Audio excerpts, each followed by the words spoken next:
This is the most in-depth breakdown of almost every medical scene of the Pitt Season 2, Episode 1. Let's get right into it. Please, Jesus, please. Hail Mary again.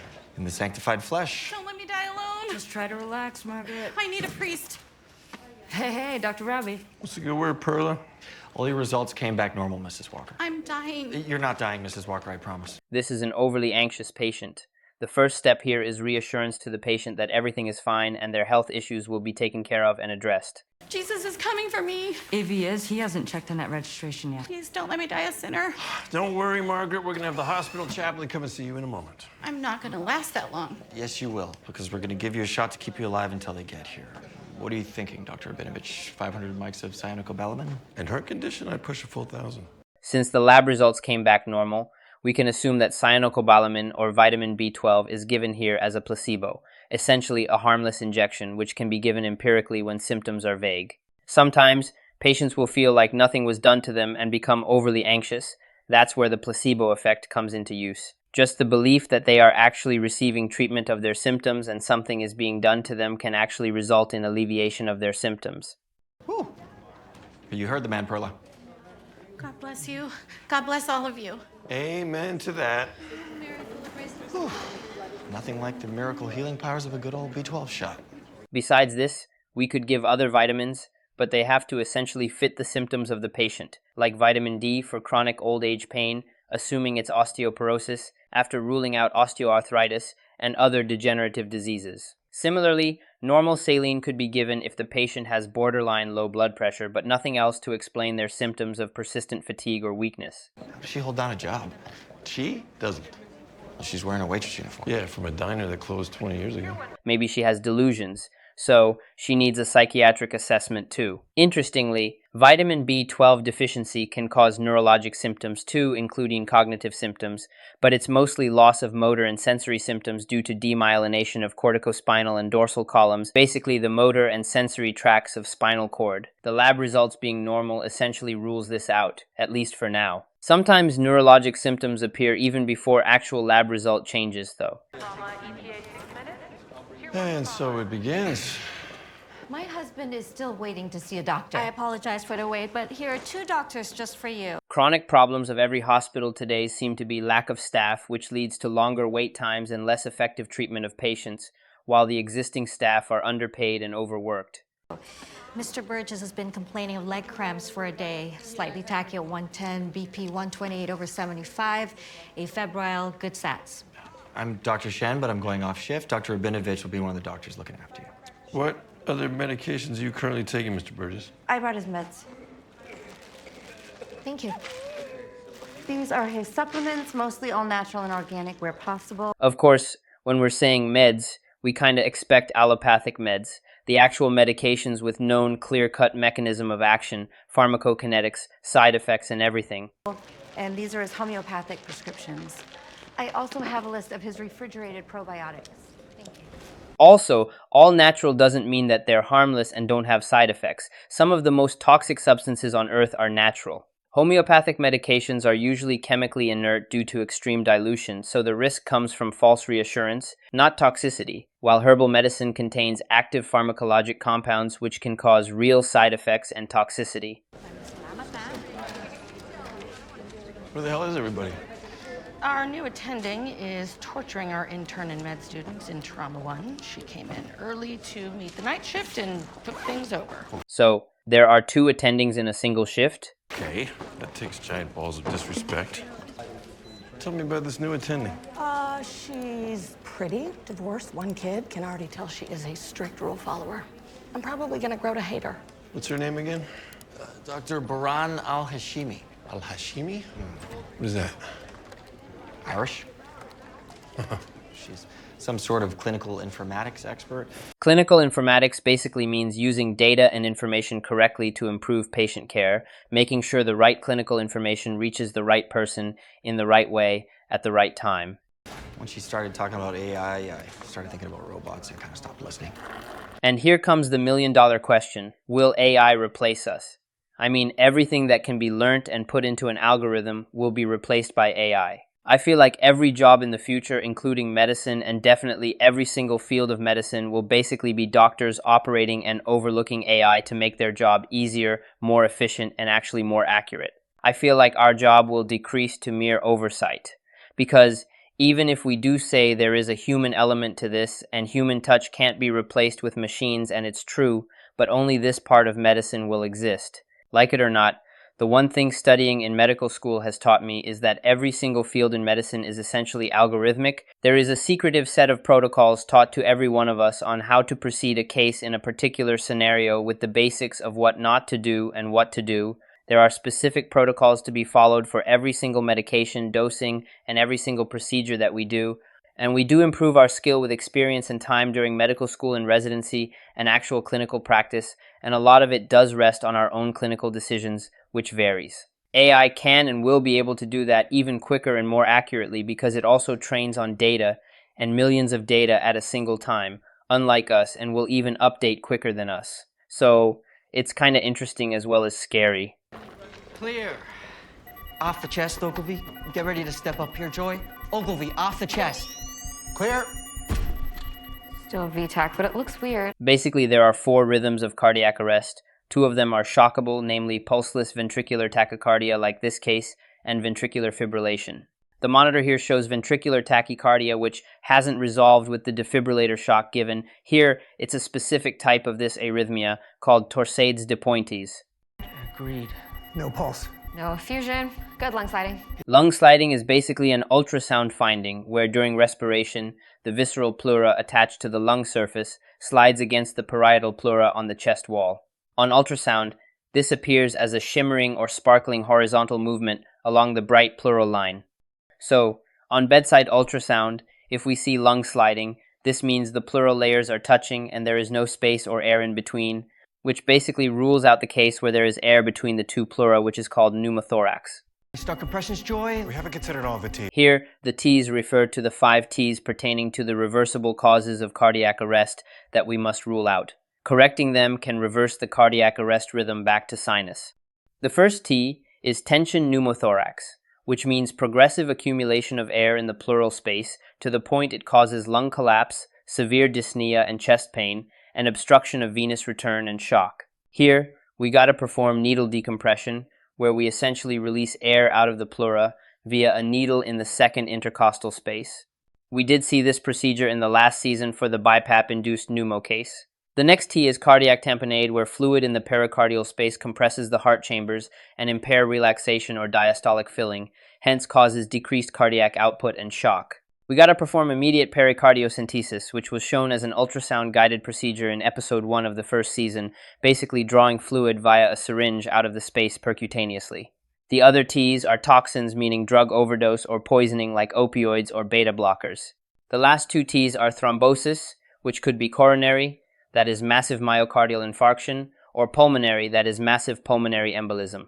I checked for tamponade and tension pneumo. We can check for them using the bedside ultrasound. Pneumo will have absent lung sliding as discussed before since there is air in between, and tamponade will show right ventricular diastolic collapse along with fluid accumulation in the pericardial space. What if it's thrombosis? If it's a pulmonary or a cardiac clot, TNK could save it. TNK, or tenecteplase, is a recombinant tissue plasminogen activator, meaning it activates fibrin-bound plasminogen into plasmin, which further help dissolve fibrin bound to it. So, basically, it's a clot-busting medication used in cases of thrombosis.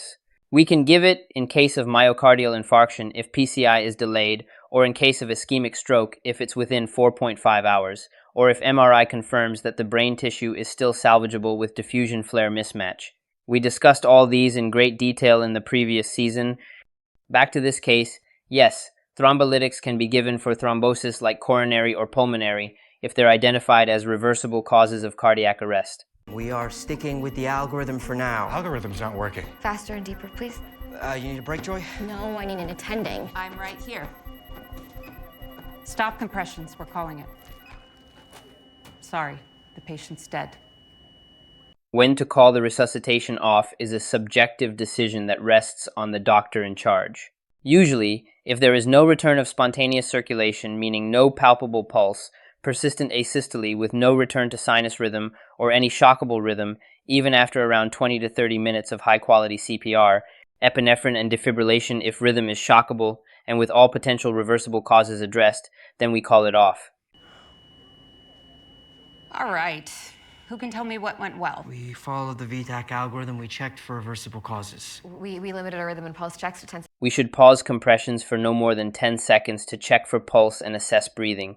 Longer pauses will reduce perfusion to the brain and heart, which can be harmful. During cardiopulmonary resuscitation, the brain is perfused with approximately 20% to 30% of normal cardiac output, which is obviously much better than not being perfused at all, so we gotta minimize interruptions. seconds. Excellent. Should we have given thrombolytics? No, you should have recognized that the cardiac rhythm on the monitor was polymorphic, not just VTAC.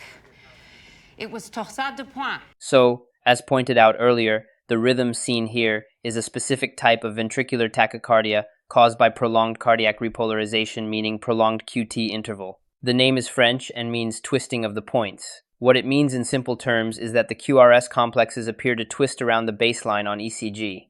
A polymorphic ventricular tachycardia, meaning the waveform changes amplitude, rotates axis, and looks like it's spiraling. The rhythm is unstable and can stop on its own or deteriorate into ventricular fibrillation. The causes of this could be electrolyte imbalance, including low potassium, that is hypokalemia or hypomagnesemia, medications, particularly antiarrhythmics of class 1A or class 3, antipsychotics, antidepressants, and so on. Here, we first discontinue the offending drug if present, then we go for IV magnesium sulfate as the first-line drug for Torsades de pointes, even if magnesium levels are normal. That's French, twisting of the points. From prolonged QT, antiarrhythmics, electrolyte disorders. Your patient would have lived if you had pushed magnesium sulfate. As said earlier, IV magnesium sulfate is to be given. It essentially stabilizes cardiac myocytes by suppressing early after depolarizations, shortening the action potential in prolonged QT, and reducing abnormal automaticity in ventricular cells. Even if serum magnesium is normal, IV magnesium can terminate Torsades. In adults, its dose is typically 2 grams IV over 1 to 2 minutes. We may provide continuous infusion if required. Good news is he's an organ donor. Parts of him are going to get used to make frisbees, water bottles, end up as microplastics in our brains and reproductive organs. Thank you for the words of encouragement, boss. Dr. Alashimi, Dr. Michael Rabinovich, everybody calls me Robbie. Baron, please. Welcome to Pitt. Yeah, Trauma's a minute out. Ooh, who wants to treat a real patient? Yes, please. This thing's gonna give me nightmares. I hope you don't mind me jumping right into things. I find that a mock code is a great way to assess the student's capabilities. Practicing first in a dummy and getting the drills in is pretty important for muscle memory. There are advanced technologies that allow us to simulate almost every live procedure, including surgeries, which makes medical training pretty damn effective and interesting too. We've already distributed patient passports to everyone at registration. What is a patient passport? So glad you asked. I guess a patient passport is a document that contains name, past history, and current diagnosis, along with what medications they're currently receiving. Samira, Dr. Al. we worked together at the VA a few years ago, and now you're in R4. Yes, and I'm so excited you're joining us. Dr. Mel King is here too. I think you worked with her as well. I did indeed. John Doe, dishwasher, penetrating trauma from a kitchen knife to the right chest. Assault or accident? Unclear. Initially had a pulse. Basically a case of penetrating trauma to the right chest with absent pulse. The first differential would be hemopneumothorax, where the penetrating injury can cause hemorrhage into the pleural space along with air, which if big enough collapses the lung, causes obstructive shock and hence no pulse. The other could be if heart is involved, maybe myocardial rupture involving the right chambers that pours blood into the pericardial space, in which case it could cause cardiac tamponade and shock. The other differential could be trauma to major vessels causing hemorrhagic shock and hence no pulse. What do we got, party people? Dr. Yolanda Garcia, trauma surgery fellow. Meet Dr. Baran Alashimi, new ED attending. She's going to be covering for me while I'm gone. So nice to meet you. That time they replaced you, rabbit bitch. I'm going to miss you too, YOLO. We can see here that the patient is already intubated and is given CPR. He is under cardiac arrest. We gotta identify and surgically alleviate the reversible cause, which is likely vessel trauma or cardiac trauma or lung trauma here, until it's too late to reverse or stop. Dr. Garcia has a hard time expressing her feelings. Not all of them. 1, 2, 3. Prep for a left thoracotomy. I'm on it. Even if the injury is right-sided, the standard emergency resuscitative thoracotomy incision is given on the left side, because with left thoracotomy, we have direct access to the heart for cardiac massage, pericardial decompression for tamponade and repair of cardiac injury if present, and also access to the descending thoracic aorta, which can be clamped. The goal of resuscitative thoracotomy here is to drain the existing cardiac tamponade fluid, provide direct cardiac massage, control massive hemorrhage by clamping descending thoracic aorta, which stops blood loss to lower body and prioritizes perfusion to heart and brain, and repair cardiac injury if present. What's up, White Chocolate? Did you know our farm boy here is a vintage funk freak? Unfortunately, he also likes to use other people's toothbrushes. It was one time. They were the same color. What's your plan, Samira? Chest tube to the right. Stand by with massive transfusion protocol. Chest tube should be put on the right, as there's likely hemopneumothorax there, so that the chest tube can effectively drain blood and air out of the pleural space. Massive transfusion protocol is basically protocol for rapidly transfusing massive amount of blood products with a balanced ratio of red blood cells, plasma, and platelets like 1:1:1 to patients with severe, uncontrolled bleeding to prevent death from hemorrhagic shock or coagulopathy. I put 2 units on the infuser. Sterile lab 6.5. Here we let the fellows in the residence kind of take charge. I'll hold on to them just in case. Is the VA even a trauma center? Not for medic runs, but they walk in. Meaning ambulatory patients, yellow or green zone patients. Falls, major MBCs, GSWs. I guess we are familiar with the terms GSW or gunshot wounds, MVC or motor vehicle collisions, common cases in ER, and potential patients for trauma surgery or orthopedics later. Stab wounds on the right. Why are we opening the left chest? Better access if it's tamponade, and you can cross-clamp the aorta.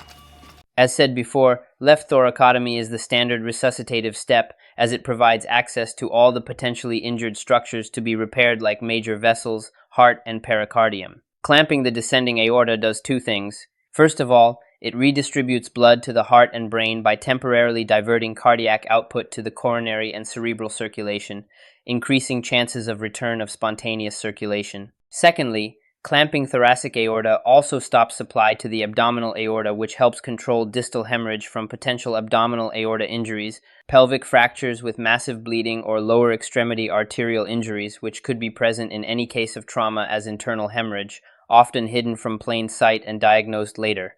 Giovanni, Whitaker, sterile gloves. Can I glove up? That's best if you watch the first one.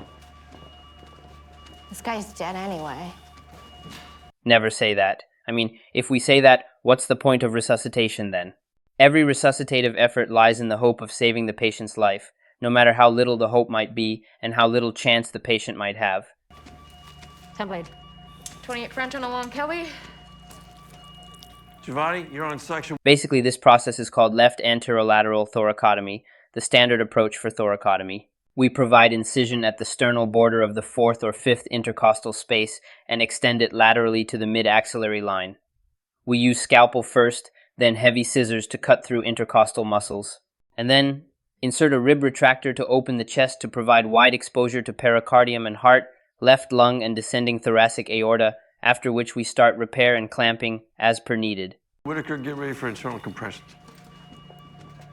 Internal cardiac compressions, or direct cardiac massage, as we said earlier, are direct manual compressions of the heart through an open chest, as opposed to external chest compressions that we do normally. Here, after thoracotomy, we directly palpate the heart, compress ventricles between fingers or palm and the chest wall to mimic cardiac systole. This helps pump blood to the brain. Usually 60 to 80% of normal cardiac output could be delivered via this, as opposed to 20 to 30% via normal CPR.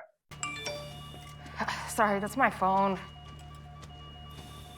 Finish shadow retractor. Basically the name of the rib retractor we mentioned before. Whitaker, give me a little room. I need to get to his heart. I am in. Hook up the thoraceal. Chest tube has been inserted on the right side to drain the hemopneumothorax. Thoraceal is the chest drainage unit attached to the other end of this pipe for collection. Want me to get that for you? Not right now.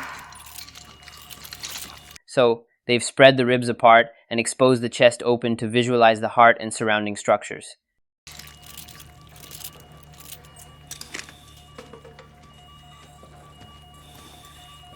No tamponade. Pretty dry in here. Heart's empty. Somebody start cardiac massage. I'll cross clamp. This means the pericardium is empty and the pulselessness is not due to cardiac tamponade. Likely the heart is also intact. This might indicate that the injury might be in the distal vessels causing hemorrhagic shock, which means it makes even more sense to cross-clamp the descending aorta to stop blood flow to the distal vessels, which might be bleeding. Yeah, I got it.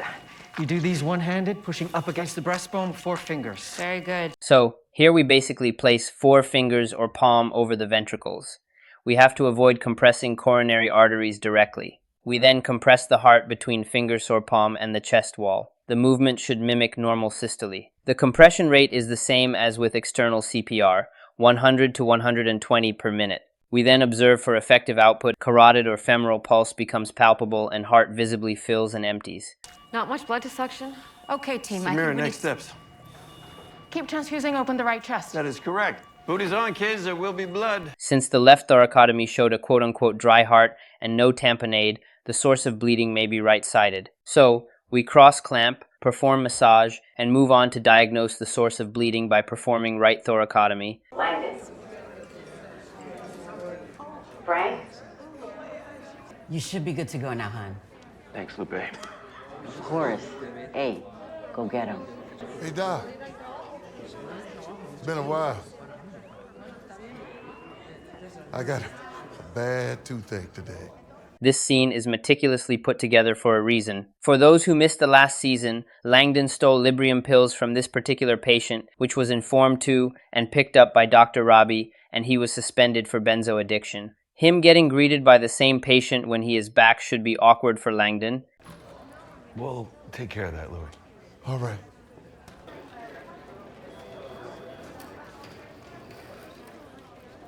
Another thing about him is that he was portrayed as a thrill seeker who thrived in the highs and lows of the ER and was referred to as the adrenaline junkie, which was tied to the fact that he had benzodiction to probably calm himself down when he wasn't in the ER. After all, benzodiazepines directly decrease the central sympathetic outflow by enhancing the effects of GABA. Yeah, I see. Looks like you got a couple fingers here, huh? There's too much blood to suction. Retracting the lung. So, they are performing right thoracotomy. We gotta immediately identify the source of bleeding and repair, or stop it. On the right side, after opening the chest, we inspect injuries to the right ventricle or atrium, right lung hilum or great vessels like superior vena cava, pulmonary artery or vein, and plan for potential repair. Try to identify the source, Could be the right ventricle. or more likely the hilum. Fresh lap pads. Siri, turn on silent mode. In real life, nobody dares to have their phone not silent except the main attending or surgeon who would take calls in the middle of operation via his assistants. That used to be us, medical students, back in the med school days.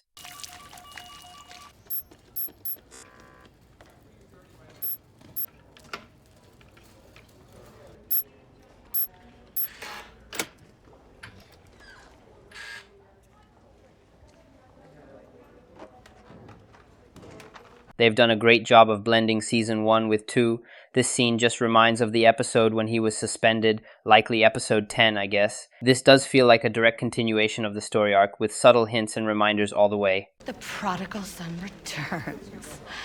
Too soon. No, I guess not. You're back. It took some time. Like an old trail horse, always found my way back out. After years of practicing medicine, whether you like it or not, the nature of the job, it does become the only thing you know, and there's basically no getting out of it for most people. That's why our professors at the university still used to teach medicine even at a very old age, even when everything they had dreamt of accomplishing both academically and financially were perhaps met. Maybe that becomes a passion over time, which you simply can't leave. You look good, kid. How you feeling? Oh, yeah. Great. You know, it's been a journey. I bet. Freshly out of a rehab program, I guess. Thanks. Robbie around? He's in with the trauma, but if you hurry back, you can catch some of the pass-ons there in North. Thanks. I'll keep an eye on him. Emma Nolan. Nice to meet you both. I'm a new grad RN here to shadow. Welcome to the Pitt, Emma Nolan. Here, let me put some of your stuff behind the desk, and I'll give you a quick tour. Okay. Where you from, sweetheart?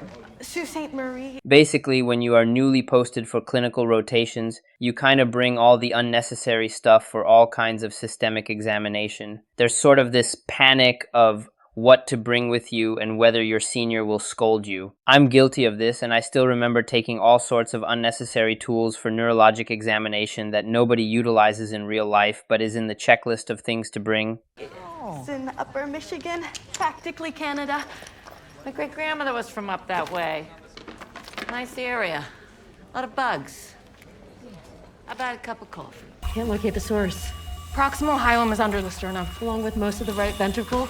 Basically, the pulmonary hilum is called the gateway of the lung, where all major structures enter and leave the lung. The structures in the hilum include main bronchus, pulmonary artery and veins, bronchial arteries and veins, lymphatics, and nerves. In case of penetrating trauma like this, the hilum is an important structure to look for because injury here can cause massive, rapid hemorrhage from the blood vessels. Surgeons typically clamp or twist the hilum to temporarily control bleeding as a part of damage control for ongoing hemorrhage, suspecting a pulmonary source. Hilum is located on the medial surface of each lung, on the T5 to T7 vertebral level. You need better exposure. Convert to a clamshell.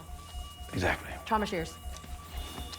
That'd have been nice to let them come up with that plan. So, they did both left and right anterolateral thoracotomy, basically meaning they've opened both the chest and are still not able to identify the bleeder. The sternum between the two incisions is intact. Cutting the sternum transversely would open the chest like a book and provide better exposure, basically full exposure to the chest to visualize heart, both lungs and great vessels. This bilateral thoracotomy along with transverse sternotomy is called as clamshell thoracotomy. This is kind of the last chance for identifying the bleeder here. Heart's gonna need double compressions just like this. What they mean by this is, since the sternum is cut, there is no structure to compress the heart against with the 4 fingers, so we gotta use both hands, keeping one posterior to heart and one anterior, and compressing the heart from apex to base, mimicking normal systole. Squeeze from the apex to the aorta. So, the sternum is cut here and he has inserted another hand above the heart as an anterior support for the compressions. Right ventricle looks good. Massive hemorrhage from the hilum. As discussed before, could be pulmonary artery or veins that could cause torrential bleeding like this, since these are the big vessels in the hilum. Second MTP packs going. Additional 4 units. Hilar injury looks very proximal, maybe pulmonary artery and vein. Proximal hilar injuries, meaning injury at the lung root and not near parenchyma, are very difficult to repair and are often fatal. We gotta clamp the hilum first, then identify the bleeder and repair if visualized. Also, this explains the empty heart that was noted before. Since the pulmonary veins are likely injured, there is no to very little blood going into the left atrium, there is no preload, hence an empty heart. Clamps on. Nope, no good. Still bleeding like a stuck pig. I can give it a try. Dr. Garcia is a very skilled surgeon. If she can't get it, we need to think of something else. Like what? Hilar flip. A hilar flip, also called lung twist or pulmonary hilum torsion, is a damage control maneuver used in extreme cases when there is uncontrollable bleeding from the pulmonary hilum and no time for definitive repair. In simple words, the surgeon grabs the lung and twists it on itself to kink and occlude the pulmonary artery and veins, immediately stopping massive bleeding. It's not a routine procedure, definitely a last-ditch one. You're gonna rotate the lung 180 degrees, like putting a kink in the garden hose. So, when the lung is twisted, the hilar structures, such as the right pulmonary artery and right pulmonary veins, are all kinked. The blood flow to and from the lung stops and hemorrhage is temporarily reduced. It's basically like twisting a hose to stop flow. Now, there are huge risks of doing this. We are essentially stopping blood flow to the lungs. This causes ischemia and necrosis, meaning the lung tissue dies if this is prolonged. It'll stop the bleeding. That could possibly work. Or he'll die when you rip the entire lung off the hilum. The question is, will the lung get ripped off during a hilar flip? Theoretically, yes. The lung is attached to the mediastinum only by the hilum. If we apply excessive force, we could avulse pulmonary vessels and tear the bronchus, ripping the lung off the hilum, in which case we made the situation 10 times worse and made death certain. However, it's a very controlled procedure. It's a twist, not a pull, and we rotate the lung along the axis of the hilum. Gently. Very, very gently, very, very slowly.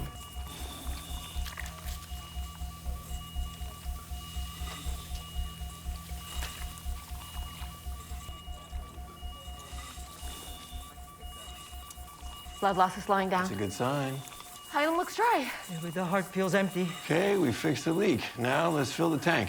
Not really, though. The leak isn't fixed, it's temporarily stopped. Definitive repair is required as soon as possible. As noted earlier, the heart will be empty because no blood is going from the pulmonary veins into the left atrium. You are very popular today. Sorry, I'll turn it off when I can. 9-year-old Kylie Connors, brought in by her dad's girlfriend, Gina. Kylie took a tumble on the stairs this morning. We submitted chin lag and a chipped front incisor. She's got lead on a pressure dressing. LET is basically a topical anesthetic mixture used to numb wounds, which contains lidocaine, which is a short-acting anesthetic, epinephrine, which causes vasoconstriction and reduces bleeding, and tetracaine, which is a longer-acting anesthetic. Bleeding pretty good on arrival. Dermabond should do the trick. We all are familiar with Dermabond, a skin adhesive. It's the same purple-colored glue which Langdon used to seal the lorazepam vial after taking some medication out and diluting it with possibly normal saline, as discovered by the investigative intern Santos. Any questions? Dr. King? Mel. Oh, I didn't say anything. How you feeling, Kylie? Tired? We've been here since 5:30. Oh, that makes two of us. But don't worry, we'll patch you up good as new. Any questions? No, I'm just her dad's girlfriend, so I'm new to all this. Dermabond is used to close wounds whose edges can approximate well, and if the wound is clean, superficial, and straight. So, the edges have to be clean enough and should approximate well for Dermabond to work. 26-year-old Liam Sanders took a fall from his bicycle. No LOC, non-focal neuro, lower leg lock with no bony tenderness. All these are green zone cases. Looks like graze abrasions and lacerations which need dressing and antibiotic ointment. Were you wearing a helmet, Liam? No, I was just riding in my neighborhood. You should always wear a helmet. Hey, nice of you to join us. Hey. Dr. Langdon! Sold to Dr. Langdon. Candace O'Grady, 82, brought in by her son Richard for intractable vomiting. Intractable vomiting means that the vomiting is severe, persistent, and resistant to standard treatment. In these cases, we have to rule out unorthodox causes like gastric outlet obstruction, gastroparesis, raised intracranial pressure, uremia, opioids, and so on. Hardly any hemorrhage on the right. Looks like the flip worked. How's the heart working? Feels full of blood. First time since we started. Hold compressions. Quivering bag of worms. Woof. Resume compression. This is actually a really great depiction of the term quivering bag of worms. This is classic telltale sign of ventricular fibrillation or VFib. Here, the heart is no longer producing coordinated contractions and appears as trembling muscle tissue with floppy ventricles, kind of like a bag of worms. There is no effective forward flow, hence there is no circulation and no pulse. This often happens because, since there is no preload, there is no cardiac output, which means no blood to the heart muscle itself as well.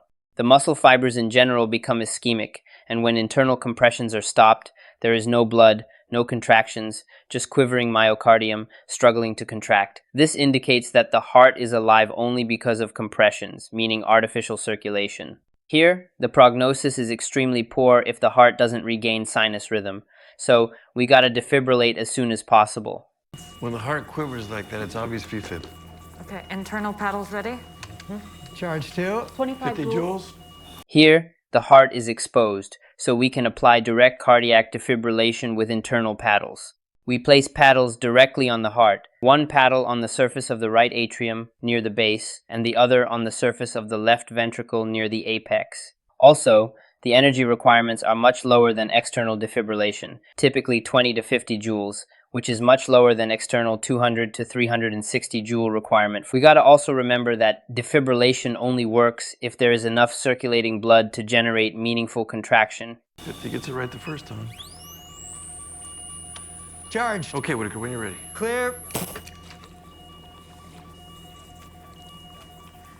That's what normal sinus looks like.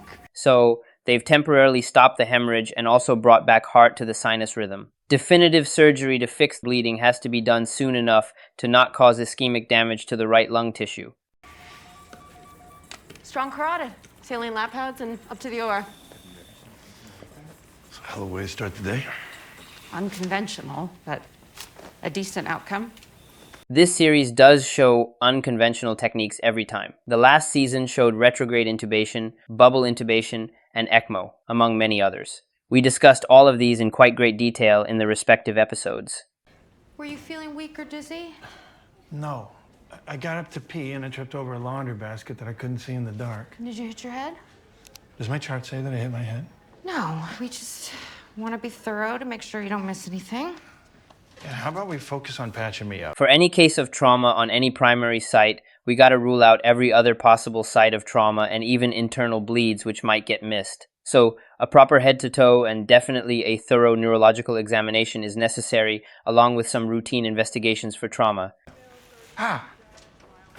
All right, Mr. Williams, we're going to check an x-ray of your wrist and try to get you out of here as quickly as possible. Great. And let's keep the bullshit extra charges to a minimum, huh? My deductible is already a bitch. Sure. Insurance plans with lower monthly premiums often have higher deductibles. Basically, you pay less each month for insurance, but more out of pocket if you need care. Plans with higher premiums usually have lower deductibles, so you pay more each month, but less out of pocket. Either way, insurance screws patients over. Heard you going on a trip. Take a sabbatical. Leave tonight. Where you going? Head smashed in Buffalo Jump. Captain Crunch flying squirrel socks. What are we talking in code, or you having a stroke? Nobody as a junior in real life asks to their attending if they're having a stroke, unless you are allowed to joke like that. Look, I guess we should talk. I got a lot of things I need to... At some point, not right now. Right now, I gotta hit the head, and I would like you to go help Donnie out in triage. Triage? No, I already picked up a patient in North 2, a bicycle fall leg. Pretty sure we can cover for you. We've been doing it for months. That definitely should hurt, coming from your attending. Right. No, and I am very, both very sorry and appreciative of that. I just would hate to think there's some kind of a punishment for... You won't see a senior resident in a triage, unless it's a mass casualty like the last few episodes of the last season. But, yeah, no, for sure. We'll talk later. Before you go. Like I said, not right now. Donnie just passed his NP certification. He can help you if you get in over your head. Now, that hurts even more, coming from your attending. Hey, Mel, can you take over a bike fall leg lack in North 2 from Langdon while he's out in triage? You know, I can work in triage. No, if you I want to talk keep Langdon out in triage. I don't want to keep you back here. You okay with that? Sure. Great. Absolutely. So, who should I pick up? As we can see, this is a pretty comprehensively formulated list of patients. Everything is well tabulated along with diagnosis and investigations. This series is definitely the most realistic med drama made. We're about to get the morning rush. What do you mean? Every morning around this time, the nursing homes and assisted living facilities do their morning bed checks. Uh-huh. It looks pretty quiet to me. Never say that during any shift, or else you will be bombarded with trauma cases out of nowhere. And ER is the most unpredictable department in the hospital. Huh. Incoming. Oh, like I said, come on. Ethan Bostic, 79, found altered this morning at assisted living. No history of dementia, has a pulse. What's a pulse? Physician orders for life-sustaining treatment. POLST is basically a medical form that tells doctors and other healthcare providers what kind of medical treatment the patient wants or doesn't want in an emergency. The patient is usually seriously ill, and this form dictates his or her end-of-life treatment wishes. It usually covers things like do not resuscitate or DNR, whether to provide ventilator support or use feeding tubes or not, or other life-sustaining treatments in near future, if necessary. No CPR, no intubation. Then there's nothing for us to do. Not really. It says not to resuscitate in pericardiac arrest situations, but doesn't say to not treat before that. So, we can always provide palliative care with IV medications or saline if necessary. South 15 is open. Well, do not resuscitate does not mean do not treat. He may perk up with fluids, IV antibiotics. 노인들을 괴롭히는 거 누구나 다 좋아하지. I mean, who says that? Nobody loves torturing the elderly. I used to hate my ICU shifts as an intern, seeing all the elderly patients on 12 IV medications through a central jugular line while being intubated and with a Foley catheter. Basically everything that could be done would be done, and still, they would succumb to death. Those moments always used to make me question the validity of these treatment protocols and if these really benefit the patient. Everybody deserves a peaceful death rather than being hooked on all those high-grade antibiotics, medications, and 5 different tubes. and still dying. What's your take on the new attending? Not too soon to tell. You? She's already bugging me about being behind on my charting. This is definitely one of the many boring and mundane parts of becoming a doctor. Medicine would be fun if the doctor had to do only one thing, interact with patients and help patients, but somebody has to document everything and it's part of the job. Now I know why everyone says being a second-year resident sucks, because it does. I must have sat through the part of med school where they tell you 90% of your time will be spent typing. Couldn't agree with this more. I can tell I spent most of my time as an intern typing, writing, wheeling patients around for imaging and whatnot, running from one department to another, helping residents in their own non-medical stuff, and just utter nonsense that a doctor shouldn't really be doing. And it sucks that it's the majority of the work. You only get glimpses of actually practicing medicine hands-on, talking to patients, thinking of differential diagnosis, and performing procedures. That too, only if you are lucky and in good terms with the senior resident or attending. Being an intern really makes you realize that the hospital is a gigantic business and you are the slave force, repeatedly and ruthlessly assigned to doing uninteresting things that your seniors don't really want to do themselves, while pretending to learn from it and please your seniors. Which is just one more reason surgery is a better lifestyle choice. Hey, Dr. Shamsi. Dr. Trinity Santos. Ah, yes, the ER intern who's interested in my surgery program. Well, that's me, but I'm an R2 now and thinking of double boarding in surgery and emergency medicine. I was wondering what was she doing in the ER if she is a second-year resident for surgery. Double boarding means training in 2 different specialties at the same time and aiming to become board certified in both. Which I know would sound ridiculously ambitious if I didn't have the talent to back it up. And the required attitude. I don't think this is common to do. I guess there are combined programs covering each specialty for specific years. Are you here to see a patient? I did. And now I'm here to learn why you aren't returning my calls or texts. As soon as I get a little free time, I will make plans for all of us to do something together. What about Tuesday? I'm working. On your birthday? We have schedules, you have chaos. You know she's wasting her talents down. You can't force someone to be in a specific specialty. Whichever specialty you are choosing, you are marrying that field for life. So unless there is genuine passion for it, there will be no happiness long term. And money comes very late in life as a doctor anyway. So you can't go through a residency without liking the field. It's as simple as that. Victoria is a big girl. She can make her own decisions. She's also a young girl who's still very impressionable. And you can be very... Impressionable? I feel like anybody who has gone through the rigors of medical school can effectively make clear decisions about what they're interested in. Hey, Duke, I'm just calling to remind you that this is my last shift for a while, so I need you to come in before 3 o'clock in case we need to run some tests. I guess the next season is going to start with him returning from this trip. Oh, hello. Hi. I know you're crazy busy. Always. But I figured we should really go over a few things before you're gone. Sure. Where would you like to start? Well, one little thing that I think would have a big impact with staff and patients alike is if we launched a campaign to eradicate referring to this wonderful department as the Pitt. Really?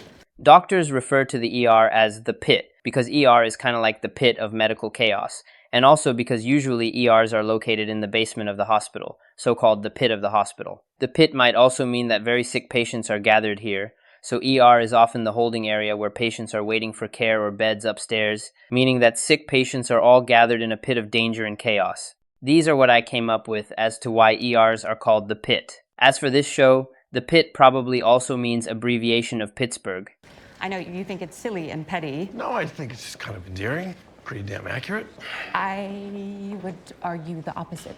I think subconsciously it affects those who work here. It also lowers expectations, which in turn lowers patient satisfaction scores. Well, you've been talking to Gloria. Yes. I would say that's an overreach. Everybody is shown to give their best, and the ER has been a holding area for critical patients in the basement and is the pit of medical chaos and danger of the hospital. And she agrees with me. Don't doubt that for a moment. You have to see the man over there right now. We see people in order of severity, ma'am. The most severe patients get the most priority of care, even if they arrive just a minute earlier and you've been there for several hours. That's how ER works and should work. I don't know what you're saying. I can taste the shit in the back of my throat. Actually, the ladies' right is going to make all of us sick. So. Yes, please. All right. We'll get him back. Tell Dana we're bringing the funk. In ER, we gotta work with every type of patient. Some patients have urinary incontinence, usually patients with stroke who arrive at the ER all wet, drenched in their own urine. Similarly, some patients present with anal incontinence, some have vomit all over their clothes. We usually find a way to navigate through all this as a team. So when did your eyes start bothering you, Miss Matthews? Sister Grace, please. I'm only married to God. Of course. I'm sorry. I thought it was pink eye. Or maybe I scratched it while gardening. It's a very bad case of conjunctivitis. We should send a sample to the lab to direct our treatment. Look up for me. Thank you. We are basically taking a sample of conjunctival secretions to culture the causative agent so that appropriate antibiotics specific to the organism can be provided. We usually don't do this unless the case is severe, or if we suspect gonococcal or chlamydial infection, or if the infection doesn't improve with standard treatment. Most conjunctivitis is mild. I'll put a numbing drop in your eye and check for a scratch with a special lamp. She is talking about putting topical anesthetic drops to numb the eye for relief, then put fluorescein strip moistened with saline, and then look at the corneal surface with a cobalt blue filter on a slit lamp. If there are any corneal defects or abrasions, the defects will glow bright green. And I'll get you to look up for me again. This is the fluorescein strip right here. Thank you. Have you ever considered serving God? Which one? Excuse me? My family's Hindu, so we have like 33 different kinds of deities. Oh, we have the one. Some people only need one, right? Okay. This is the cobalt blue filter on a handheld slit lamp. We can see no green coloration, which means there's likely no corneal defects. Most important rule around here, be smart, be safe. Can't warn you enough about protecting yourself and your fellow nurses. We use the STAMP acronym to assess patients. You know it? It's basically a quick patient assessment. Safety, tone, appearance, movement, and perfusion or pulse, or there could be variations of the same. Let's see what they say. S is for staring or refusal to make eye contact. If they're staring, they're scaring. T? Tone of voice. Often the threat level rises with their voice. A is for anxiety. M is mumbling. If you listen closely enough, it's often them saying what they're thinking of doing as they talk themselves up to it. And P? Pacing. Good. So, this was to assess the threat level of the patient pertaining to the overwhelming workplace violence that medical staff, especially nurses, face in the hospital, as was portrayed in the last season. Nearly 80% of nurses reported experiencing at least one type of workplace violence within a recent 12-month period, including verbal or physical, in a national survey. Protecting ourselves should always be the priority before jumping in to assess the patient. Also, we can't always depend on law enforcement to take action because it's often too late for that. We also have a safe word, hula hoop. I guess technically it's 2 words, but whatever. If there's a threat, say hula hoop and we'll all respond. That's a good precautionary measure. Keeps everyone alert of the threat to prevent it before the imminent verbal or physical assault.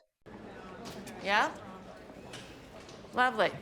Okay, I'll be right there with reinforcements. Duty calls. We're headed for triage. The antibiotics should clear everything up, but you should try to stay off it for a few days. I have to work. I'm late as it is. He's marking the size of the swelling to assess its size in the next visit. Well, take breaks and elevate when you can. Tylenol and Advil for the pain. If the pain persists or feel like it's getting worse, come on back, we'll get you fixed up. Thanks. It's basically rest, ice, and elevation for alleviation of the swelling, along with meds like Tylenol and Advil or ibuprofen for pain and antibiotics for treating the infection. Listen, give this to the doctor. What the hell is it? Patient passport. Lets patients know what they're waiting for and how long it'll take. You check off if he needs labs, x-rays, CT. None of the above. When do we start this? Today, the new attending. This just adds more to the boring paperwork on doctors' part and might feel unnecessary in the long term. Patients can literally ask themselves what investigations or medications are pending if they are curious. I feel like this particular idea is brought up in this season in view of the workplace violence that was shown in the last season, because one of the causes of annoyance and anger in patients was shown as not knowing what's taking so much time and feeling unfairly managed or treated. What's up with your tooth, Louis? It's been going on for a while, but it got bad last night. lower left side. Okay. Yeah. It could be an infection at the root. We can drain it, but then Looks like pus-filled swelling at the root area of the tooth. Antibiotics, pain meds, and possibly drainage of pus is the norm. you're breathing kind of fast. Yeah, I've been walking more, trying to get in shape. But sometimes I get a little short of breath. Yeah, you need to walk past the liquor store, not into it. What shape you're getting in is for a liver transplant. Cirrhosis of liver, caused most commonly by chronic alcohol abuse, is one of the common indications of liver transplant. Other indications include autoimmune liver disease and liver cancer. I don't need a new liver. Just get rid of this toothache. Deep breath. Louis, there's something I need to tell you. Last time I saw you, about 10 months ago, I treated you and I took some of your medicine.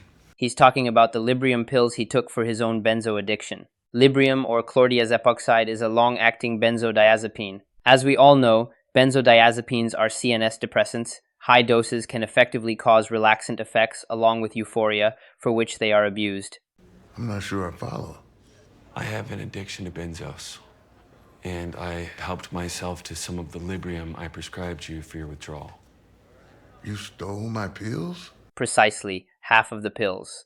Benzos are frequently prescribed to treat alcohol withdrawal and to prevent the withdrawal symptoms like tremors, anxiety, seizures, or delirium tremens. We prescribe benzos in a tapering pattern to prevent dependence, along with thiamine to prevent Wernicke encephalopathy. Yes. I'm sorry. It was not only wrong and utterly unprofessional, but it was a betrayal of my Hippocratic oath, and it was a crime. That's where I've been. Rehab and counseling. Huh. I'm sorry. It was pretty bold of Langdon to admit his mistake in front of the patient. This is even better, on top of him being sober. I understand if you'd prefer a different doctor. Hey, Doc. We have a situation. Excuse me. What kind of situation? Someone left a little baby in the restroom.